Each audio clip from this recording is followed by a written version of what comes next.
چرا این کشورها اهالی خودشون میخوان وسعت تیان تعدادشون، ولی ما میبینیم هر خیل فکر میکنیم یه چیزا را برای مردم تحمیل میکنیم که اهالی ما باید کمتر شود. اهالی ما نباید کمتر شود. صف اون کسایی که شکماشون دم و گردناشون کلوف باید صف اونا کمتر شود.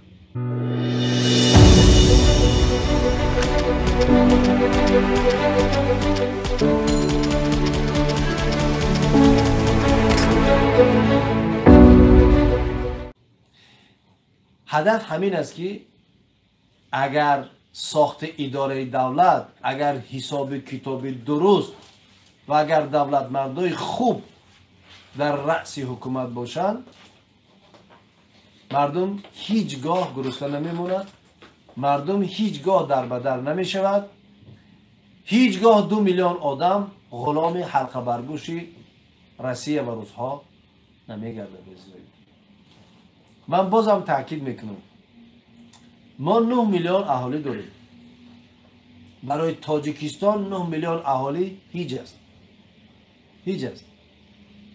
حالا بعضی برنامه ها جاری کردن که مردم کمتر تولد کنن، یا بعضی جاها اون اسبابای مخصوص یا همون چیزای مخصوص داده شدن که مردم دیگه تولد نکنن، یا قرصای مخصوص، تبلیت‌های مخصوص دادن که تاجیک‌ها دیگه کم تولد کنن. برادران، این یک برنامه هایی است که از بیرون بالای ما تحمیل میشه. هر یک کشوری صاحب استقلال با زیاد بودن اهالی خود فخر میکنه.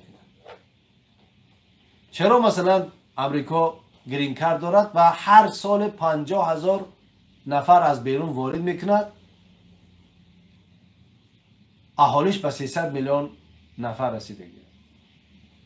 به خاطری که اهالی اگر زیاد باشد، توسعه و رشد کشور هم بیشتر می شود، خوبتر می شود. 140 میلیون اهالی روسیه هر سال بالعکس چی می شود؟ اهالیش کم می شود. اینا با عرق و بیکاری داده شده گرد، اینا تو زیاد میمونند. روسیه چیکار کرده شده است؟ روسیه از حساب مهاجره آسیای مرکزی، شما نگاه کنید اینترنت ها را، هر روزی برنامه ها میبرن که اپراسیون گراجدانستو. به خاطر چی؟ به خاطر زیاد کردن اهالی از حساب مسلمان آسیای مرکزی. چرا این کشورها اهالی خودشون میخوان وسعت تیان تعدادشون، ولی ما میبینیم هر خیل فکر میکنیم یه چیزا را برای مردم تحمیل میکنیم که اهالی ما باید کمتر شود. اهالی ما نباید کمتر شود. صف اون کسایی که شکماشون دم و گردناشون کلوف باید صف اونا کمتر شود. صف رهبرایی که اصلا اخلاق ندارن باید کمتر شود. 14 وزارتخانه و 10 تا کمیته ما در کشور داریم. شما یک بار بردارید نگاه کنید، برای یک کوچک و یک تاجیکستان کوچک 9 میلیون اهالی این همه وزارتخانه برای چی لازمه؟ 18,000 کارمند دولتی داریم، 18,000 معاشخور داریم. شما میدونید